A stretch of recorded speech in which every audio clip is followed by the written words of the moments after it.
ಈ ಕಾರ್ಯಕ್ರಮದ ಪ್ರಾಯೋಜಕರು ಜೈನ್ ಇರಿಗೇಷನ್ ಸಿಸ್ಟಮ್ಸ್ ಲಿಮಿಟೆಡ್, ಜಾಗತಿಕ ತುಂತುರು ಮತ್ತು ಹನಿ ನೀರಾವರಿ ಉಪಕರಣಗಳ ಉತ್ಪಾದಕರು, ಬೇಸಾಯ ತಂತ್ರಜ್ಞಾನ ನಿರೂಪಕರು ಹಾಗೂ ರೋಗರಹಿತ ಟಿಶ್ಯೂ ಕಲ್ಚರ್ ಗಿಡಗಳು. ವೀಕ್ಷಕರೇ ನಮಸ್ಕಾರ. ನಮ್ಮ ಇಂದಿನ ಕೃಷಿ ಋಷಿ ಅಂಗಳದಲ್ಲಿ ಕಾರ್ಯಕ್ರಮಕ್ಕೆ ಸ್ವಾಗತ. ಇವತ್ತು ನಾವು ವಲಯ ಕೃಷಿ ಸಂಶೋಧನಾ ಕೇಂದ್ರ VC ಫಾರ್ಮ್ ಮಂಡ್ಯದಲ್ಲಿದ್ದೀವಿ. ಇಲ್ಲಿ ರೋಗಶಾಸ್ತ್ರಜ್ಞರಾಗಿ ಕೆಲಸ ಮಾಡ್ತಾ ಇರುವಂತಹ ಡಾಕ್ಟರ್ ರವೀಂದ್ರ HR ಸರ್ ಅವರನ್ನು ಮಾತಾಡಿಸಿ ಮೊದಲಿನ ಕಂತಿನಲ್ಲಿ ನಾವೀಗ ಪ್ರಮುಖವಾಗಿ ರಾಗಿಯನ್ನು ಸಾಮಾನ್ಯವಾಗಿ ಹೇಗೆ ನಿರ್ವಹಣೆ ಮಾಡಬೇಕು ಅನ್ನೋ ಒಂದು ವಿಷಯವನ್ನು ತಿಳಿದುಕೊಳ್ಳೋಣ. ಅದರ ಜೊತೆಯಲ್ಲಿ ರಾಗಿಯಲ್ಲಿ ಪ್ರಮುಖವಾಗಿ ಬಾಧಿಸುವಂತಹ ಬೆಂಕಿ ರೋಗ, ಈ ಬೆಂಕಿ ರೋಗ ರಾಗಿಯಲ್ಲಿ ಯಾವ್ಯಾವ ಹಂತದಲ್ಲಿ ಬರ್ತದೆ ಮತ್ತು ಅದರ ಲಕ್ಷಣಗಳೇನು ಅನ್ನೋ ಎಲ್ಲ ಮಾಹಿತಿಯನ್ನು ಅವರನ್ನು ಕೇಳಿ ತಿಳ್ಕೊಂಬರೋಣ. ಎಲ್ರಿಗೂ ನಮಸ್ಕಾರ. ಕರ್ನಾಟಕ ರಾಜ್ಯವನ್ನು ನಾವು ತಗೊಂಡಾಗ ಕರ್ನಾಟಕ ರಾಜ್ಯದಲ್ಲಿ ಸಾಂಪ್ರದಾಯಿಕವಾಗಿ ಬೆಳೀತಕ್ಕಂಥ ಮುಖ್ಯವಾದ ಒಂದು ಆಹಾರ ಬೆಳೆ ಅಂತಂದರೆ ರಾಗಿ. ಈ ರಾಗಿನ ನಾವು ಒಂದು ನಮ್ಮ ವಿಶ್ವದಾದ್ಯಂತ ಎಲ್ಲ ಕಡೆಯೂ ಕೂಡ ನಾವು ಸಾಕಷ್ಟು ಒಂದು ರಾಷ್ಟ್ರಗಳಲ್ಲೂ ಕೂಡ ಇವತ್ತು ರಾಗಿನ ಒಂದು ಉತ್ಪಾದನೆ ಇವತ್ತು ಮಾಡ್ತಾಯಿದ್ದೇವೆ. ಅದರಲ್ಲೂ ಕೂಡ ನಮ್ಮ ಒಂದು ಭಾರತ ದೇಶವನ್ನು ತಗೊಂಡಾಗ ಇಲ್ಲೂ ಕೂಡ ನಾವು ಹಲವಾರು ರಾಜ್ಯಗಳಲ್ಲಿ ನಾವು ಉತ್ತರ ಒಂದು ಭಾರತವನ್ನು ತಗೊಂಡಾಗ ಅಲ್ಲೂ ಕೂಡ ಹಲವಾರು ಒಂದು ರಾಜ್ಯಗಳಲ್ಲಿ ರಾಗಿನ ಒಂದು ಉತ್ಪಾದನೆಯನ್ನು ಮಾಡ್ತಾಯಿದ್ದೇವೆ. ಮುಖ್ಯವಾಗಿ ಸುಮಾರು 60% ಒಂದು ರಾಗಿ ಉತ್ಪಾದನೆಯನ್ನು ನಾವಿವತ್ತು ನಾವೊಂದು ದಕ್ಷಿಣ ಒಂದು ಭಾರತದ ರಾಜ್ಯಗಳಾದ ಮುಖ್ಯವಾಗಿ ಕರ್ನಾಟಕ, ಈ ಕರ್ನಾಟಕದಲ್ಲಿ ಹೆಚ್ಚಾದ ಒಂದು ರಾಗಿನ ಉತ್ಪಾದನೆಯನ್ನು ಇವತ್ತು ಮಾಡ್ತಾಯಿದ್ದೇವೆ. ಅದರ ಜೊತೆಗೆ ನಮ್ಮ ಒಂದು ಪಕ್ಕದ ಒಂದು ನಮ್ಮ ಕರ್ನಾಟಕಕ್ಕೆ ಪಕ್ಕದಲ್ಲಿರ್ತಕ್ಕಂಥ ಒಂದು ರಾಜ್ಯಗಳನ್ನ ನಾವು ನೋಡಿದಾಗ ತಮಿಳುನಾಡು, ಆಂಧ್ರ ಪ್ರದೇಶ ಈ ಒಂದು ರಾಜ್ಯಗಳಲ್ಲೂ ಕೂಡ ನಾವು ಹೆಚ್ಚಾದ ಒಂದು ರಾಗಿ ಉತ್ಪಾದನೆಯನ್ನು ಇವತ್ತು ಮಾಡ್ತಾಯಿದ್ದೇವೆ. ಕರ್ನಾಟಕ ರಾಜ್ಯವನ್ನು ನಾವು ತಗೊಂಡಾಗ ಸುಮಾರು 2 ಲಕ್ಷ, ಈಗ ಒಟ್ಟು ನಾವು ರಾಗಿ ಉತ್ಪಾದನೆ ಮಾಡ್ತಾ ಇರ್ತಕ್ಕಂಥ ಒಂದು ನಾವು ವಿಸ್ತೀರ್ಣವನ್ನು ನಾವು ಕರ್ನಾಟಕದಲ್ಲಿ ನೋಡಿದಾಗ ಸುಮಾರು 7 ಲಕ್ಷ ಹೆಕ್ಟೇರ್ಗಳಷ್ಟು ನಾವು ಒಂದು ಏರಿಯಾದಲ್ಲಿ ಇವತ್ತು ನಾವು ಪ್ರದೇಶದಲ್ಲಿ ನಾವು ರಾಗಿನ ಇವತ್ತು ಉತ್ಪಾದನೆಯನ್ನು ನಾವು ಇವತ್ತು ಮಾಡ್ತಾ ಇದ್ದೇವೆ. ಅದರಲ್ಲಿ ಹೆಚ್ಚಾದ ಉತ್ಪಾದನೆ ಸುಮಾರು 2 ಲಕ್ಷ ಹೆಕ್ಟೇರ್ಗಿಂತ ಹೆಚ್ಚು ಪ್ರದೇಶದಲ್ಲಿ ಉತ್ಪಾದನೆಯನ್ನು ಇವತ್ತು ನಾವು ತುಮಕೂರು ಜಿಲ್ಲೆಯಲ್ಲಿ ನಾವು ಇವತ್ತು ಕರ್ನಾಟಕದಲ್ಲಿ ಮಾಡ್ತಾ ಇದ್ದೇವೆ. ಅದನ್ನು ಹೊರತುಪಡಿಸಿ ಇತರೆ ಒಂದು ಜಿಲ್ಲೆಗಳಾದ ಚಿತ್ರದುರ್ಗ ಆಗಿರ್ಬೋದು, ಕೋಲಾರ, ಬೆಂಗಳೂರು ಗ್ರಾಮಾಂತರ, ರಾಮನಗರ, ಮೈಸೂರು, ಚಾಮರಾಜನಗರ ಈ ಒಂದು ಹಾಸನದ ಒಂದು ಕೆಲವು ಒಂದು ತಾಲೂಕುಗಳಲ್ಲೂ ಕೂಡ ಈ ರಾಗಿ ಉತ್ಪಾದನೆಯನ್ನು ಇವತ್ತು ನಾವು ಮಾಡ್ತಾಯಿದ್ದೇವೆ. ಯಾಕೆಂದರೆ ಇದು ರಾಗಿ ಬಹಳ ನಮ್ಮ ಒಂದು ಈ ದಕ್ಷಿಣ ಒಂದು ಭಾರತದ ಒಂದು ಜನರಿಗೆ ಬೇಕಾದಂಥ ಬಹಳ ಒಂದು ಪ್ರಿಯವಾದ ಒಂದು ಆಹಾರ ಬೆಳೆ. ಈ ರಾಗಿಲಿ ನಿಮ್ಗೆ ಗೊತ್ತಿರೋ ಹಾಗೆ ಏನೆಲ್ಲ ಒಂದು ಇವತ್ತು ನಾವು ಅದನ್ನು ಯಾವ ರೀತಿ ನಾವು ಅದನ್ನು ಸೇವಿಸ್ತಾ ಇದ್ದೀವಿ ಅಂತ ತಮಗೆ ಗೊತ್ತು.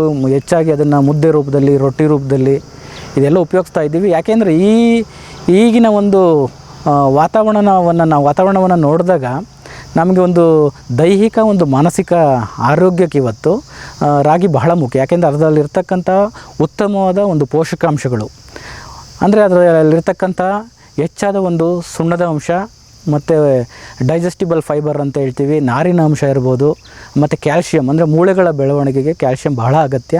ಹಾಗಾಗಿ ಆ ಕ್ಯಾಲ್ಶಿಯಂ ಮತ್ತು ಈ ಸುಣ್ಣ ಇವೆರಡೂ ಕೂಡ ನಮ್ಮ ಒಂದು ರಾಗಿಯಲ್ಲಿ ಹೆಚ್ಚಾಗಿ ನಾವು ಇವತ್ತು ನೋಡ್ಬೋದು. ಹಾಗಾಗಿ ಈ ರಾಗಿ ಏನು ನಮ್ಮ ಒಂದು ಯುವ ಪೀಳಿಗೆಗೆ ಅಂದರೆ ಈಗೇನು ಬೆಳೀತಕ್ಕಂತಹ ಒಂದು ಯುವ ಪೀಳಿಗೆಗೆ ಬಹಳ ಅಗತ್ಯ. ಯಾಕೆಂದರೆ ಈಗ ದೈಹಿಕ ಮಾನಸಿಕ ಎರಡೂ ಬೆಳವಣಿಗೆಗೆ ಈ ಒಂದು ಮುಖ್ಯವಾದ ಒಂದು ಆಹಾರ ಈ ಒಂದು ರಾಗಿ ಬೆಳೆ. ಈ ರಾಗಿ ಉತ್ಪಾದನೆಯನ್ನು ನಾವು ಯಾವ ರೀತಿ ಹೆಚ್ಚಾಗಿ ಮಾಡ್ಬೋದು ಅಂತ ನೋಡಿದಾಗ ಅದಕ್ಕೆ ಸಾಕಷ್ಟು ಒಂದು ನಿರ್ವಹಣಾ ಕ್ರಮಗಳು ಇವತ್ತು ಬಹಳ ಮುಖ್ಯ. ಯಾಕೆಂದರೆ ರಾಗಿನ ನಾವು ಹೆಚ್ಚಾಗಿ ಉತ್ಪಾದನೆ ಮಾಡಬೇಕು ಅಂದರೆ ಈಗಿನ ಒಂದು ಇದರಲ್ಲಿ ತಳಿಗಳು ಬಹಳ ಮುಖ್ಯ. ಯಾಕೆಂದರೆ ಇಂದಿನ ದಿನಗಳಲ್ಲಿ ಅಂದರೆ ಸುಮಾರು ಈಗ ಆಲ್ರೆಡಿ ಒಂದು ನಾವು 25-30 ವರ್ಷಗಳ ಹಿಂದೆ ನೋಡಿದಾಗ ರಾಗಿ ಲಕ್ಷ್ಮಣ ಅಂತ ತಮಗೆಲ್ರಿಗೂ ಗೊತ್ತಿರ್ಬೋದು, ಅವ್ರನ್ನ ರಾಗಿ ಬ್ರಹ್ಮ ಅಂತಲೇ ಕೂಡ ನಾವು ಇವತ್ತು ಕರಿತೇವೆ. ಯಾಕೆಂದರೆ ಅವರು ಸಾಕಷ್ಟು ಒಂದು ತಳಿಗಳ ಅಭಿವೃದ್ಧಿನ ಈ ಒಂದು ನಮ್ಮ ಕೃಷಿ ವಿಶ್ವವಿದ್ಯಾಲಯ ಬೆಂಗಳೂರು, ಅದರಲ್ಲೂ ಕೂಡ ವಲಯ ಕೃಷಿ ಸಂಶೋಧನಾ ಕೇಂದ್ರ VC ಫಾರ್ಮ್ ಮಂಡ್ಯ ಇಲ್ಲಿ ಸಾಕಷ್ಟು ಒಂದು ತಳಿಗಳನ್ನ ಅವರು ಅಭಿವೃದ್ಧಿ ಮಾಡಿದ್ದಾರೆ. ಯಾಕೆಂದರೆ ಹಿಂದೆ ಇದ್ದಂಥ ತಳಿಗಳು ಸ್ಥಳೀಯ ತಳಿಗಳು. ಈಗ ತಮಗೆಲ್ರಿಗೂ ಗೊತ್ತಿರಬೇಕು, ಹಿಂದಿದ್ದ ಒಂದು ತಳಿಗಳು ಅಂದರೆ ಹಿಂದೆ ನಮ್ಮ ರೈತರು ಈಗಲೂ ಕೂಡ ಹೇಳ್ತಾರೆ ಕರಿಕಡ್ಡಿ, ಬಿಳಿ ಮುಂಡುಗ, ಮಜ್ಜಿಗೆ ರಾಗಿ ಈ ರೀತಿ ಒಂದು ಸಾಂಪ್ರದಾಯಿಕ ಒಂದು ಸ್ಥಳೀಯ ತಳಿಗಳನ್ನ ನಾವು ಹಿಂದೆ ಬೆಳೀತಾ ಇದ್ವಿ. ಆದರೆ ಆ ಒಂದು ತಳಿಗಳ ಇಳುವರಿಯ ಒಂದು ಪ್ರಮಾಣವನ್ನು ನೋಡಿದಾಗ ಬಹಳ ಕಡಿಮೆ ಇತ್ತು. ಅಂದರೆ 1 ಎಕರೆಗೆ ನೀವು ಸುಮಾರು 2 ರಿಂದ 3 ಕ್ವಿಂಟಲ್ ಒಂದು ರಾಗಿಯ ಒಂದು ಉತ್ಪಾದನೆಯನ್ನು ನೀವು 1 ಎಕರೆ ಪ್ರದೇಶದಲ್ಲಿ ಮಾಡ್ಬೋದಾಗಿತ್ತು. ಯಾಕೆಂದರೆ ಆ ಒಂದು ತಳಿಗಳಿಗೆ ಇದ್ದಂತಹ ಒಂದು ಸಾಮರ್ಥ್ಯ ಅಷ್ಟೇ ಇತ್ತು. ಅದ್ರ ಜೊತೆಗೆ ರೋಗ ರುಜಿನಗಳನ್ನ ಒಂದು ತಡ್ಕೊಳ್ಳೋಂಥ ಶಕ್ತಿ ಕೂಡ ಆ ಒಂದು ಸಾಂಪ್ರದಾಯಿಕ ಒಂದು ತಳಿಗಳಿಗೆ ಹಿಂದೆ ಇತ್ತು.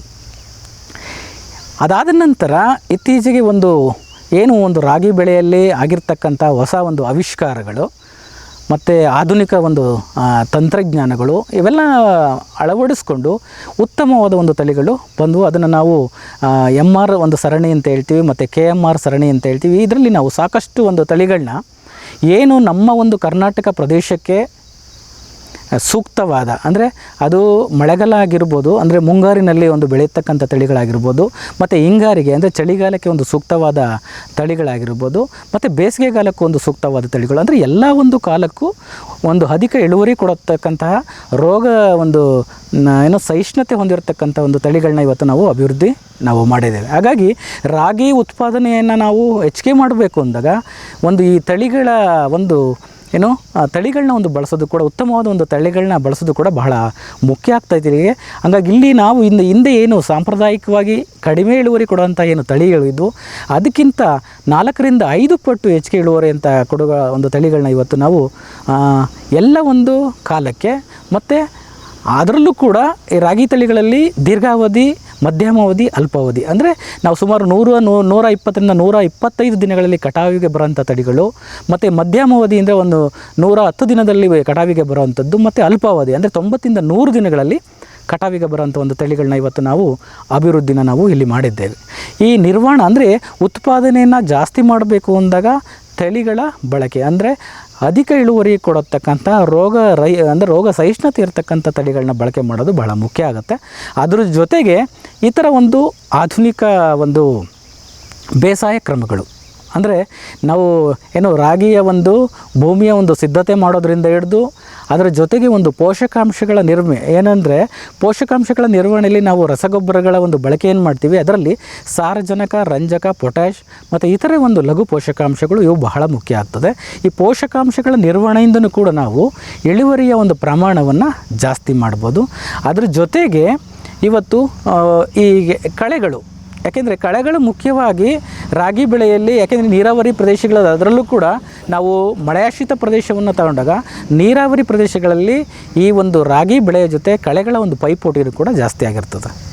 ಆ ಕಳೆಗಳ ನಾವು ನಿರ್ವಹಣೆ ಮಾಡಲಿಲ್ಲ ಅಂದಾಗ ಇಳುವರಿಯ ಪ್ರಮಾಣ, ಯಾವುದೇ ತಳಿಗಳನ್ನ ನೀವು ಬಳಕೆ ಮಾಡಿದ್ರೂ ಕೂಡ ಇಳುವರಿಯಲ್ಲಿ ಗಣನೀಯವಾದ ಕುಂಠಿತ ಉಂಟಾಗುತ್ತೆ. ಹಾಗಾಗಿ ನಾವು ಇಲ್ಲಿ ಕಳೆಯ ನಿರ್ವಹಣೆಯೂ ಕೂಡ ಬಹಳ ಮುಖ್ಯ ಆಗ್ತದೆ. ಇಲ್ಲಿ ಕಳೆ ನಿರ್ವಹಣೆಯನ್ನು ನಾವು ಕಳೆನಾಶಕಗಳನ್ನ ಬಳಸೋದ್ರಿಂದ ಆಗಿರ್ಬೋದು, ಇಲ್ಲ ಅಂದರೆ ಅಂತರ ಬೇಸಾಯ, ಅಂದರೆ ಸಕಾಲದಲ್ಲಿ, ಅಂದರೆ ಈಗ ನಾವು ನಾಟಿ ಮಾಡಿದ 25 ರಿಂದ 30 ದಿನಗಳಲ್ಲಿ ಕುಂಟೆಯನ್ನು ಹಾಯಿಸ್ತಕ್ಕಂಥದ್ದು, ಮತ್ತು ಇನ್ನೊಂದು 15 ದಿನಗಳ ನಂತರ ಮತ್ತೆ ಎರಡನೇ ಕುಂಟೆಯನ್ನು ಹಾಯಿಸ್ತಕ್ಕಂಥದ್ದು. ಈ ರೀತಿ ಮಾಡೋದ್ರಿಂದ ಏನಾಗುತ್ತೆ, ನಾವು ಕಳೆಗಳ ನಿರ್ವಹಣೆಯಾಗಿ ಇಲ್ಲೂ ಕೂಡ ನಾವು ಇಳುವರಿಯ ಪ್ರಮಾಣವನ್ನು ಹೆಚ್ಚಿಗೆ ಮಾಡ್ಬೋದು.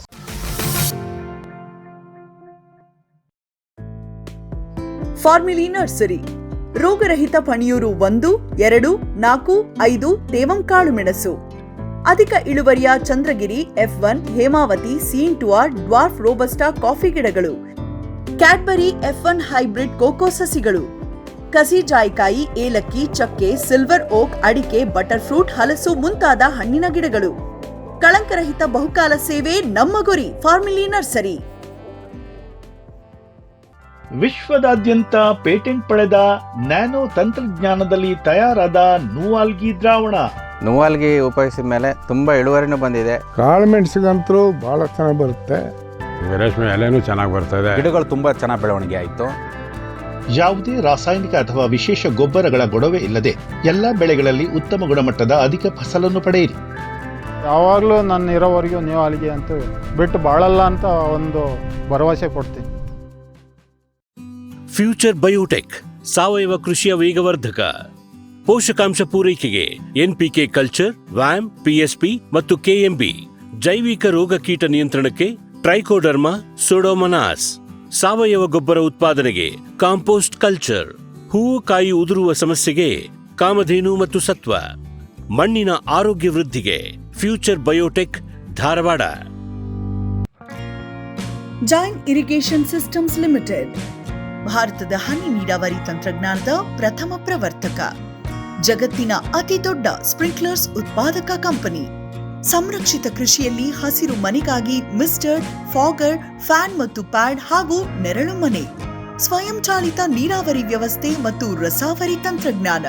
ಕೃಷಿಯಲ್ಲಿ ನೀರಿನ ಸಮರ್ಪಕ ಬಳಕೆ ಹಾಗೂ ಉಳಿತಾಯಕ್ಕೆ ಮತ್ತೊಂದು ಹೆಸರು ಜೈನ್.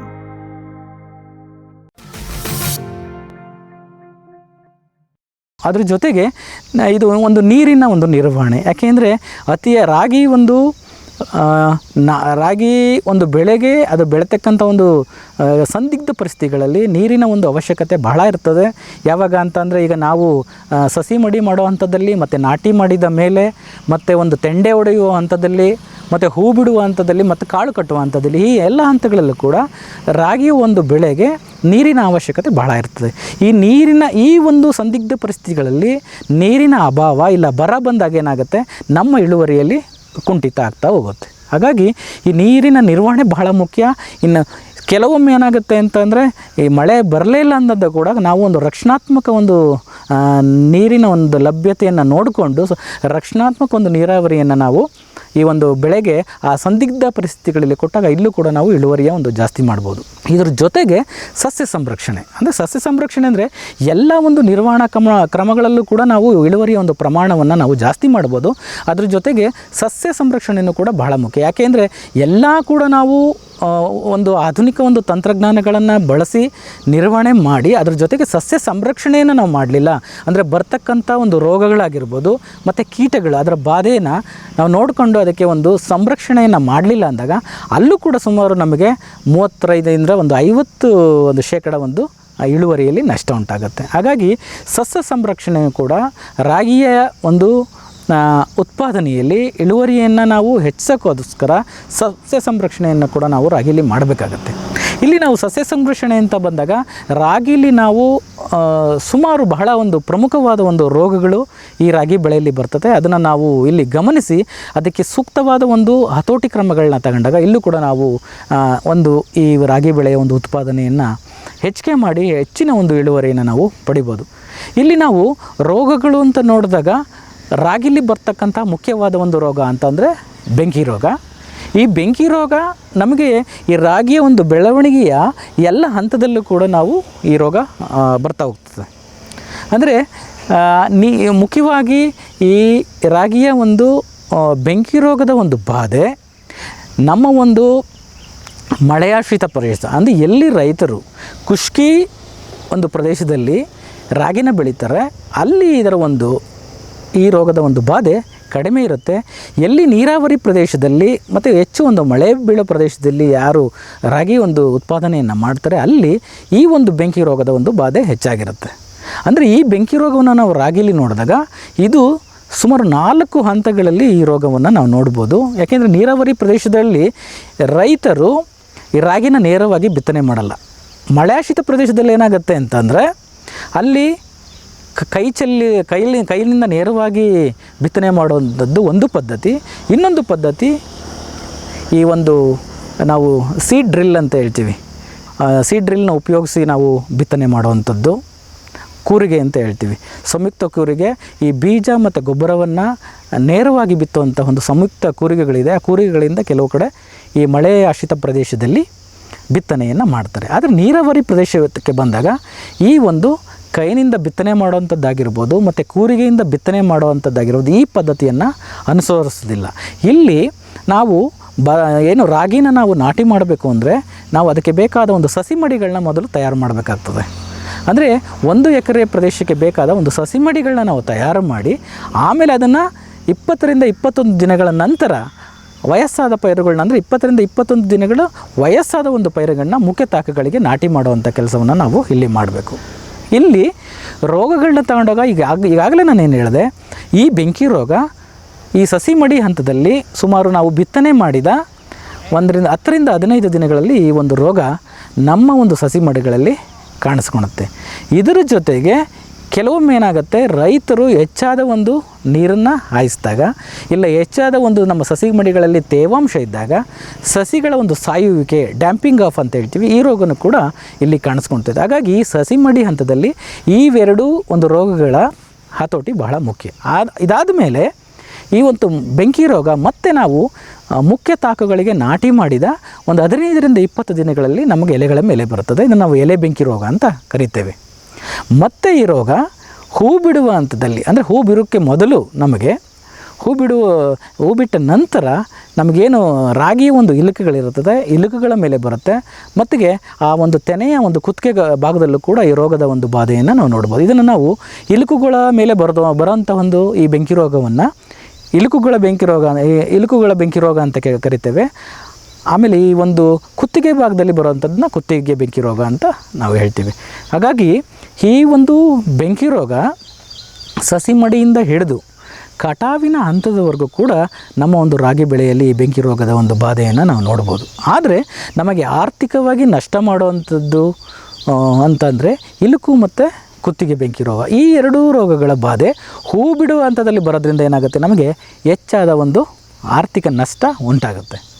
ಆದರೆ ಇಲ್ಲಿ ನಾವು ಈ ನರ್ಸರಿಯಲ್ಲಿ, ಅಂದರೆ ಈ ಸಸಿ ಮಡಿಯಲ್ಲಿ ಬರ್ತಕ್ಕಂತಹ ಬೆಂಕಿ ರೋಗವನ್ನು ಯಾವ ರೀತಿ ಬರುತ್ತೆ, ಅದರ ಗುಣಲಕ್ಷಣಗಳು ಯಾವ ಇರುತ್ತೆ ಅಂತ ನಾವು ನೋಡಿದಾಗ ಇದು ಒಂದು ಶಿಲೀಂಧ್ರದಿಂದ ಬರುವಂಥ ರೋಗ. ನಿಮಗೆಲ್ಲರಿಗೂ ಗೊತ್ತೇ ಇದೆ, ಕೆಲವೊಬ್ಬ ರೈತರುಗಳಿಗೆ ಈಗಾಗಲೇ ಅದರ ಬಗ್ಗೆ ಮಂದಟ್ಟವಾಗಿದೆ. ಇದೊಂದು ಪೈರಿಕ್ಯುಲೇರಿಯಾ ಗ್ರೆಸಿಯಾ ಅನ್ನೋ ಒಂದು ಶಿಲೀಂಧ್ರದಿಂದ ಬರುವಂಥ ರೋಗ. ಈ ರೋಗ ನಮ್ಮ ಸಸಿ ಮಡಿಯಲ್ಲಿ ಬಂದಾಗ ಮೊದಲು ಏನು ಸಸಿಗಳ ಗರಿಗಳ ಮೇಲೆ ನೀರಿನಿಂದ ಅದ್ದಿದಂತಹ ಒಂದು ಮಚ್ಚೆಗಳು ಮೊದಲು ಪ್ರಾರಂಭ ಆಗ್ತವೆ. ಇವು ಕಂದು ಮತ್ತು ಕಪ್ಪು ಬಣ್ಣದಲ್ಲಿರ್ತದೆ. ರೋಗದ ಒಂದು ತೀವ್ರತೆ ಹೆಚ್ಚಾದಂತೆ ಏನಾಗುತ್ತೆ, ಇವು ಕಂದು ಬಣ್ಣಕ್ಕೆ ತಿರುಗಿ ವಜ್ರಾಕಾರದ ಕಣ್ಣಿನಾಕಾರದ ಮಚ್ಚೆಗಳಾಗಿ ಮಾರ್ಪಟ್ಟು ಇಡೀ ಒಂದು ಸಸಿ ಒಣಗಿ ಸತ್ತೋಗುವಂಥ ಒಂದು ಸಾಧ್ಯತೆ ಈ ಒಂದು ಸಸಿ ಮಡಿಯಲ್ಲಿ ಹೆಚ್ಚಾಗಿರುತ್ತೆ. ಹಾಗಾಗಿ ಈ ಸಸಿ ಮಡಿಯಲ್ಲಿ ಈ ರೋಗದ ಒಂದು ನಿಯಂತ್ರಣ ಹತೋಟಿ ಬಹಳ ಮುಖ್ಯ ಆಗ್ತದೆ.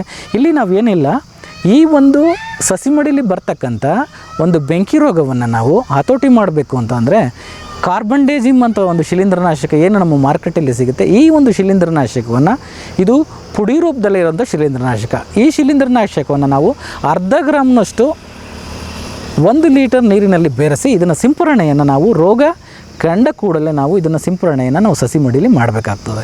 ಈ ರೀತಿ ಮಾಡೋದ್ರಿಂದ ನಮಗೇನಾಗುತ್ತೆ, ಆ ಸಸಿ ಮಡಿಯಲ್ಲಿ ಆಗ್ತಕ್ಕಂಥ ಒಂದು ರೋಗದ ತೀವ್ರತೆ, ಆಮೇಲೆ ಇದನ್ನು ಮುಖ್ಯ ತಾಕಿಗಳಿಗೆ ನಾಟಿ ಮಾಡಿದಾಗ ಅಲ್ಲಿಗೆ ಪ್ರಸಾರ ಆಗುವಂಥ ಒಂದು ರೋಗಾಣನ್ನು ನಾವು ಕಡಿಮೆ ಮಾಡ್ಬೋದು. ಆಮೇಲೆ ಸಸಿ ಮಡಿ ಹಂತದಲ್ಲೇ ಕೂಡ ಈ ಒಂದು ರೋಗವನ್ನು ನಾವು ಹತೋಟಿ ಮಾಡ್ಬೋದು. ಈ ರೋಗವನ್ನು ನಾವು ಸಸಿ ಮಡಿಯಲ್ಲಿ ಹತೋಟಿ ಮಾಡೋದ್ರಿಂದ ಏನಾಗುತ್ತೆ ಅಂದರೆ ನಮಗೆ ಒಂದು ಎಕರೆಗೆ ಬೇಕಾದಷ್ಟು ಸದೃಢವಾದ ಆರೋಗ್ಯಕರವಾದ ಒಂದು ಸಸಿಗಳು ನಮಗೆ ಸಿಗ್ತದೆ.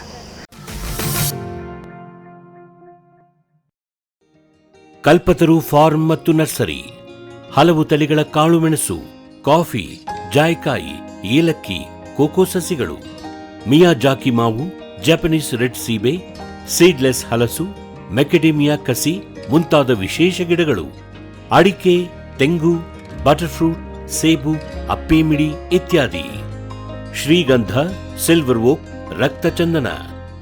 ಕಲ್ಪತರು ಫಾರ್ಮ್ ಮತ್ತು ನರ್ಸರಿ, ಶಿವಮೊಗ್ಗ. ಜೈನ್ಸ್ ಜಗತ್ತಿನ ಅತಿದೊಡ್ಡ ಅಂಗಾಂಶ ಕೃಷಿ ಪ್ರಯೋಗಾಲಯ ಹಾಗೂ ಟಿಸಿ ಗಿಡಗಳ ಉತ್ಪಾದಕರು. ಸಮೃದ್ಧ ಇಳುವರಿಗೆ ಜೈನ್ ಜೀನೇನ್, ಯಾಲಕ್ಕಿ, ನೇಂದ್ರನ್ ಹಾಗೂ ಕೆಂಪು ಬಾಳೆ ಸಸಿಗಳು, ದಾಳಿಂಬೆ, ಭಗವತಳಿಯ ರೋಗಮುಕ್ತ ಸಸಿಗಳು, ಲಕ್ನೋ 49 ಪೇರಳೆ, ಸ್ಟ್ರಾಬೆರಿ ಇತ್ಯಾದಿ ಗಿಡಗಳು ಯೋಗ್ಯ ಬೆಲೆಯಲ್ಲಿ. ಅಂಗಾಂಶ ಕೃಷಿಯ ಜಾಗತಿಕ ಬ್ರ್ಯಾಂಡ್ ಜೈನ್. ಗ್ರೀನ್ ಪ್ಲಾಸ್ಟ್ ಐಎಸ್ಐ ಪ್ರಮಾಣೀಕೃತ ಪರಿಶುದ್ಧ HDPE ಜಿಯೋ ಮೆಂಬ್ರೇನ್ ಪಾಂಡ್ ಲೈನರ್ಗಳು ಕೃಷಿ ಹೊಂಡ, ಕೆರೆ, ಕಾಲುವೆ, ಮೀನುಕೊಳ, ಸ್ಪಿರುಲಿನಾ ಹೊಂಡಗಳಿಗೆ ಬೇಕಾದ ಆಕಾರ ಮತ್ತು ವಿಸ್ತೀರ್ಣಗಳಲ್ಲಿ ಸರ್ಕಾರದ ಸಬ್ಸಿಡಿ ಯೋಜನೆಯಡಿ ಲಭ್ಯ. 100% ಪುನರ್ಬಳಕೆ, ಯುವಿ ಮತ್ತು ಒಡಕು ನಿರೋಧಕ, ಪಕ್ಕಾ ಜೋಡಣೆ, 5 ವರ್ಷಗಳ ಲಿಖಿತ ವಾರಂಟಿ. ಗ್ರೀನ್ ಪ್ಲಾಸ್ಟ್. ಸಮೃದ್ಧ ಸಾವಯವ ಗೊಬ್ಬರ, ಎಂಎಸ್ಜಿಪಿ ಮತ್ತು ಕೆಸಿಡಿಸಿ ಉತ್ಪಾದನೆ, ಫಾರ್ಮ್ ಟಿವಿಯಿಂದ ಸರಬರಾಜು. ಅತಿ ಕಡಿಮೆ ಬೆಲೆಗೆ ಅತ್ಯುತ್ತಮ ಗೊಬ್ಬರ, ಇಲ್ಲ ಭಾರಲೋಹ ಕೃಷಿ ವಿಶ್ವವಿದ್ಯಾಲಯದಿಂದ ಪರೀಕ್ಷಿತ ಸಾವಯವ ಇಂಗಾಲ, NPK, PH, EC ಎಲ್ಲ ನಿಗದಿತ ಮಿತಿಯಲ್ಲಿ. ಅಡಿಕೆ, ತೆಂಗು, ಬಾಳೆ, ಕಾಫಿ, ದಾಳಿಂಬೆ, ದ್ರಾಕ್ಷಿ, ಕಬ್ಬು, ಭತ್ತ, ಜೋಳ, ಹತ್ತಿ ಹೀಗೆ ಎಲ್ಲಾ ಬೆಳೆಗಳಿಗೂ ಪ್ರಶಸ್ತ. ಜೀವಂತ ಮಣ್ಣು, ಸಮೃದ್ಧ ಬೆಳೆ, ಅತ್ಯಧಿಕ ಲಾಭಕ್ಕೆ ಬಳಸಿ ಸಿಟಿ ಕಾಂಪೋಸ್ಟ್.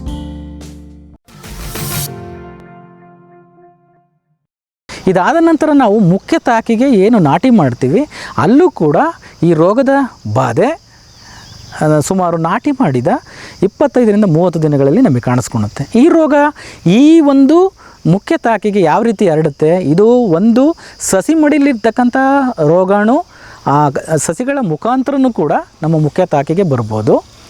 ಅಥವಾ ಈ ಆಧಾರ ಒಂದು ಸಸ್ಯಗಳು ಅಂತ ಹೇಳ್ತೀವಿ, ಆಧಾರ ಆತಿಥೇಯ ಸಸ್ಯಗಳು ಅಂದರೆ ಈ ಕಳೆಗಳು ಬದುಗಳಲ್ಲಿರ್ತಕ್ಕಂಥ ಹುಲ್ಲಿನ ಜಾತಿಗೆ ಸೇರಿದ ಒಂದು ಕಳೆಗಳಾಗಿರ್ಬೋದು. ಈ ಕಳೆಗಳ ಮೇಲೆ ಈ ಒಂದು ನಮ್ಮ ಈ ಒಂದು ಬೆಂಕಿ ರೋಗ ಕಾರಕ ಅಲ್ಲಿ ತನ್ನ ಜೀವನವನ್ನು ನಡೆಸ್ತಾ ಇರುತ್ತೆ. ಅದು ಮತ್ತು ಮುಖ್ಯ ಬೆಳೆಗೆ ಬರುವಂಥ ಸಾಧ್ಯತೆ ಹೆಚ್ಚಾಗಿರುತ್ತೆ. ಇಲ್ಲಿ ನಾಟಿ ಮಾಡಿದ 25-30 ದಿನಗಳಲ್ಲಿ ಏನು ನಮ್ಮ ಪೈರುಗಳ ಮೇಲೆ ಈ ರೋಗಾಣುವಿನ ಒಂದು ಲಕ್ಷಣಗಳನ್ನು ನೋಡಿದಾಗ ಇಲ್ಲೂ ಕೂಡ ಮೊದಲು ಕಂದು ಮತ್ತು ಕಪ್ಪು ಬಣ್ಣದ ಗುಂಡಾದ ಒಂದು ಚುಕ್ಕೆಗಳು ಇಲ್ಲಿ ನಮ್ಮ ಒಂದು ಗರಿಗಳ ಮೇಲೆ ಕಾಣಿಸ್ಕೊಳ್ಳುತ್ತೆ. ನಂತರ ಇವು ಕಣ್ಣಿನಾಕಾರ ಅಥವಾ ವಜ್ರಾಕಾರದ ಮಚ್ಚೆಗಳಾಗಿ ಮಾರ್ಪಟ್ಟು ಮಚ್ಚೆಗಳು ಒಂದಕ್ಕೊಂದು ಕೂಡಿಕೊಂಡು ದೊಡ್ಡ ಮಚ್ಚೆಗಳಾಗಿ ಸಂಪೂರ್ಣ ಒಂದು ನಮ್ಮ ರಾಗಿ ಪೈರು ಒಣಗುವಂಥ ಸಂಭವ ಹೆಚ್ಚಾಗಿರುತ್ತೆ. ಇಲ್ಲೂ ಕೂಡ ರೋಗದ ನಿರ್ವಹಣೆ ಬಹಳ ಮುಖ್ಯ ಆಗಿರುತ್ತೆ. ಯಾಕೆಂದರೆ ಇಲ್ಲಿ ಅತಿ ಹೆಚ್ಚಾದ ಒಂದು ರೋಗ ಬಂದರೆ ಪೈರುಗಳ ಒಣಗುವಿಕೆ ಜಾಸ್ತಿ ಆಗ್ತದೆ. ಹಾಗಾಗಿ ನಮಗೆ ಪೈರುಗಳ ಸಾಯುವಿಕೆ ಜಾಸ್ತಿ ಆಗುವಂಥ ಒಂದು ಸಾಧ್ಯತೆ ಇರುತ್ತೆ. ಹಾಗಾಗಿ ಇಲ್ಲಿ ನಾವು ಈಗಾಗಲೇ ಹೇಳಿದಾಗೆ ಕಾರ್ಬಂಡೇಜಿಮ್ ಅನ್ನೋ ಒಂದು ಶಿಲೀಂಧ್ರನಾಶಕವನ್ನು ಅದರ ಪುಡಿಯನ್ನು 1 ಗ್ರಾಮ್ ಶಿಲೀಂಧ್ರನಾಶಕದ ಪುಡಿಯನ್ನು 1 ಲೀಟರ್ನಂತೆ ನಾವು ಬೆರೆಸಿ ಅದನ್ನು ನಾವು ಸಿಂಪರಣೆಯನ್ನು ಮಾಡಬೇಕಾಗತ್ತೆ. ಸುಮಾರು 1 ಎಕರೆ ಪ್ರದೇಶಕ್ಕೆ ನಾವು 200 ಲೀಟರಷ್ಟು ಒಂದು ಸಿಂಪರಣಾ ದ್ರಾವಣವನ್ನು ತಯಾರಿಸ್ಕೋಬೇಕಾಗತ್ತೆ. ಈ ದ್ರಾವಣದಲ್ಲಿ ಪ್ರತಿ ಲೀಟ್ರಿಗೆ 1 ಗ್ರಾಮ್ನಂತೆ ನಾವು ಈ ಒಂದು ಕಾರ್ಬಂಡೇಜಿಮ್ ಶಿಲೀಂಧ್ರನಾಶಕದ ಪುಡಿಯನ್ನು ಬೆರೆಸಿ ನಾವು ಸಿಂಪರಣೆ ಮಾಡಿದ್ದೇ ಆದಲ್ಲಿ ಈ ರೋಗವನ್ನು ನಾವು ಪರಿಣಾಮಕಾರಿಯಾಗಿ ಇದನ್ನು ನಿರ್ವಹಣೆಯನ್ನು ನಾವು ಈ ಹಂತದಲ್ಲಿ ಮಾಡ್ಬೋದು. ಈ ಹಂತದಲ್ಲಿ ನಿರ್ವಹಣೆ ಮಾಡೋದ್ರಿಂದ ನಮಗೆ ಮುಂಬರುವ ಒಂದು ಹಂತಗಳಲ್ಲಿ ಈ ಒಂದು ಬೆಂಕಿ ರೋಗದ ಒಂದು ಬಾಧೆ ಕಡಿಮೆ ಆಗ್ತದೆ. ನಂತರ ಈ ರೋಗವನ್ನು ನಾವು ಹೂ ಬಿಡುವ ಹಂತದಲ್ಲಿ ನೋಡಬೇಕು. ಯಾಕೆಂದರೆ ಈಗಾಗಲೇ ನಾನು ಹೇಳಿದ ಹಾಗೆ ಹೂ ಬಿಡುವ ಹಂತ ಏನಿದೆ ಈ ಹಂತದಲ್ಲಿ ಬೆಂಕಿ ರೋಗ ಬಂದಾಗ ನಮಗೆ ಆರ್ಥಿಕವಾದ ಒಂದು ನಷ್ಟ ತುಂಬ ಹೆಚ್ಚಾಗಿ ಆಗ್ತದೆ. ಹಾಗಾಗಿ ಈ ರೋಗವನ್ನು ನಾವು ಸಕಾಲಕ್ಕೆ ಗಮನಿಸಿ ಹತೋಟಿ ಮಾಡೋದು ಬಹಳ ಮುಖ್ಯ. ಈ ಒಂದು ನಮ್ಮ ಒಂದು ಹೂ ಬಿಡುವ ಹಂತದಲ್ಲಿ ಈ ಬೆಂಕಿ ರೋಗ ಏನು ಬರುತ್ತೆ ಇದರ ಒಂದು ಗುಣಲಕ್ಷಣಗಳನ್ನು ನಾನು ನೋಡಿದಾಗ ಇಲ್ಲಿ ತೆನೆ ಹೊರಬಂದಾಗ ಕುತ್ತಿಗೆ ಭಾಗದಲ್ಲಿ ಕಂದು ಬಣ್ಣದ ಒಂದು ಚುಕ್ಕೆಗಳು ಕಾಣಿಸ್ಕೊಳ್ಳುತ್ತೆ. ನಂತರ ಇವು ಮಚ್ಚೆಗಳಾಗಿ ಮೇಲ್ಮುಖವಾಗಿ ಹರಡೋದು ಮತ್ತು ಕೆಳಮುಖವಾಗಿ ಹರಡೋದ್ರಿಂದ ಏನಾಗುತ್ತೆ, ಸಂಪೂರ್ಣವಾಗಿ ಕುತ್ತಿಗೆಯ ಭಾಗ ಕೊಳೆಯೋದ್ರಿಂದ ನಮಗೆ ನಮ್ಮ ತೆನೆಗಳಿಗೆ ಕಾಳು ಕಟ್ಟಲು ಬೇಕಾದ ನೀರು ಮತ್ತು ಅದಕ್ಕೆ ಬೇಕಾದ ಒಂದು ಪೋಷಕಾಂಶಗಳು ಏನಾಗುತ್ತೆ ಸಂಪೂರ್ಣವಾಗಿ ಸ್ತಬ್ಧ ಆಗೋದ್ರಿಂದ ಏನಾಗುತ್ತೆ ಇಡೀ ಒಂದು ತೆನೆ ಒಣಗಿ ಜೊಳ್ಳಾಗೋ ಸಂಭವ ಹೆಚ್ಚಾಗಿರುತ್ತೆ. ಹಾಗಾಗಿ ಆರ್ಥಿಕ ನಷ್ಟ ಹೆಚ್ಚಾಗುತ್ತೆ. ಕೆಲವೊಮ್ಮೆ ಈ ಒಂದು ರೋಗಕಾರಕ ರಾಗಿಲಿರ್ತಕ್ಕಂಥ ಇಲುಕುಗಳ ಮೇಲೆ ತನ್ನ ಬಾಧೆಯನ್ನು ಮಾಡೋದ್ರಿಂದ ಒಂದು ಇಲುಕು ಅಥವಾ ಒಂದು ತೆನೆಯಲ್ಲಿ 5-6 ಇಲುಕುಗಳು ಇರೋಂಥದ್ದನ್ನು ನಾವು ಕಾಣ್ಬೋದು. ಅದರಲ್ಲಿ ಸುಮಾರು 3-4 ಇಲುಕುಗಳು ಈ ಒಂದು ರೋಗದ ಬಾಧೆಗೆ ಒಳಗಾಗೋದು ಅಥವಾ ಸಂಪೂರ್ಣವಾದ ತೆನೆ ಈ ಇಲುಕು ಬೆಂಕಿ ರೋಗಕ್ಕೆ ಬಾಧೆ ಆಗೋಂಥದ್ದು ನೋಡ್ಬೋದು. ಇಲ್ಲಿ ಈ ಲಕ್ಷಣಗಳನ್ನು ನೋಡಿದಾಗ ರೋಗಕಾರಕ ಪ್ರತಿ ಇಲುಕುಗಳ ಮೇಲೆ ಅಥವಾ ಅದಕ್ಕೆ 1-2-3 ಈ ಥರ ಒಂದು ಇಲುಕುಗಳ ಮೇಲೆ ಇದರ ಬಾಧೆಯನ್ನು ಮಾಡುತ್ತೆ. ಹಾಗಾಗಿ ಆ ಇಲುಕುಗಳು ಸಂಪೂರ್ಣವಾಗಿ ಒಣಗಿ ನಮಗೇನು ಕಾಳುಗಳು ಕಟ್ಟೋದು ಕಡಿಮೆ ಆಗ್ಬೋದು ಮತ್ತು ಅದರಲ್ಲಿ ಕಾಳುಗಳು ಇರ್ತಕ್ಕಂಥ ಕಾಳುಗಳು ಜೊಳ್ಳಾಗೋವಂಥ ಸಂಭವ ಹೆಚ್ಚಾಗಿರುತ್ತೆ. ಹಾಗಾಗಿ ಇಲ್ಲಿ ನಾವು ಈ ರೋಗವನ್ನು ಹತೋಟಿ ಮಾಡಬೇಕು ಅಂದರೆ ಇಲ್ಲಿ ಸಕಾಲಕ್ಕೆ ನಾವೇನು ಒಂದು ನಿರ್ವಹಣಾ ಕ್ರಮವನ್ನು ತಗೊಳ್ತೇವೆ ಅದು ಬಹಳ ಮುಖ್ಯ ಆಗ್ತದೆ. ಯಾಕೆಂದರೆ ಇಲ್ಲಿ ರೋಗ ಬಂದ ಮೇಲೆ ನಾವು ಯಾವುದೇ ನಿರ್ವಹಣಾ ಕ್ರಮಗಳನ್ನ ನಾವು ತೊಗೊಂಡ್ರೆ ಈ ಒಂದು ಕುತ್ತಿಗೆ ಮತ್ತು ಇಲುಕು ಬೆಂಕಿ ರೋಗವನ್ನು ನಾವು ಹತೋಟಿ ಮಾಡೋದು ಬಹಳ ಕಷ್ಟ ಆಗ್ತದೆ. ಹಾಗಾಗಿ ಇಲ್ಲಿ ಹೂ ಬಿಡೋಕ್ಕೆ ಮೊದಲು ಅಥವಾ ತೆನೆಗಳು ಈಚೆ ಬರೋಕ್ಕೆ ಮೊದಲು ಅಂದರೆ ಸುಮಾರು 5-10% ಏನು ಈ ಒಂದು ತೆನೆಗಳು ಹೊರಗಡೆ ಬರ್ತವೆ ಆ ಒಂದು ಸಮಯದಲ್ಲಿ ನಾವು ಈ ಒಂದು ನಿರ್ವಹಣಾ ಕ್ರಮವನ್ನು ನಾವು ತಗೋಬೇಕಾಗುತ್ತೆ. ಇಲ್ಲೂ ಕೂಡ ನಾವು ಕಾರ್ಬೆಂಡೆಸಿಮ್ ಅಂತ ಈಗಾಗಲೇ ಏನು ಹೇಳಿದೆ, ಈ ಒಂದು ಶಿಲೀಂಧ್ರನಾಶಕವನ್ನು ಪ್ರತಿ ಲೀಟರ್ ನೀರಿಗೆ 1 ಗ್ರಾಮ್ನಂತೆ ನಾವು ಬೆರೆಸಿ ನಾವು ಸುಮಾರು 200 ಲೀಟರ್ ಒಂದು ಸಿಂಪರಣಾ ದ್ರಾವಣವನ್ನು ಪ್ರತಿ ಎಕರೆಗೆ ಮಾಡಿಕೊಂಡು ಹೂ ಬಿಡುವ ಹಂತದಲ್ಲಿ ಸುಮಾರು 5-10% ಹೂ ಬಂದಾಗ ನಾವು ಸಿಂಪರಣೆಯನ್ನು ಮಾಡೋದ್ರಿಂದ ಇದನ್ನು ಪರಿಣಾಮಕಾರಿಯಾಗಿ ಹತೋಟಿಯನ್ನು ಮಾಡ್ಬೋದು. ಇದರ ಜೊತೆಗೆ ನಾವು ಈ ಒಂದು ಸಸಿ ಮಡಿ ಹಂತದಲ್ಲೇ ಕೂಡ ಈ ಬರ್ತಕ್ಕಂಥ ಈ ಒಂದು ಬೆಂಕಿ ರೋಗವನ್ನು ಹತೋಟಿ ಮಾಡಬೇಕು ಅಂದಾಗ ಬೀಜೋಪಚಾರವನ್ನು ಕೂಡ ನಾವು ಮಾಡಬೇಕಾಗ್ತದೆ. ಇಲ್ಲಿ ಬೀಜೋಪಚಾರವನ್ನು ನಾವು ಕಾರ್ಬೆಂಡೆಸಿಮ್ ಅಂತ ಈಗಾಗಲೇ ಏನು ಶಿಲೀಂಧ್ರನಾಶಕ ಹೇಳಿದೆ, ಈ ಒಂದು ಶಿಲೀಂಧ್ರನಾಶಕವನ್ನು ಪ್ರತಿ kg ಬೀಜಕ್ಕೆ ನಾವು 2 ಗ್ರಾಮ್ ಒಂದು ಶಿಲೀಂಧ್ರನಾಶಕವನ್ನು ಬೀಜೋಪಚಾರ ಮಾಡುವಂಥದ್ದು.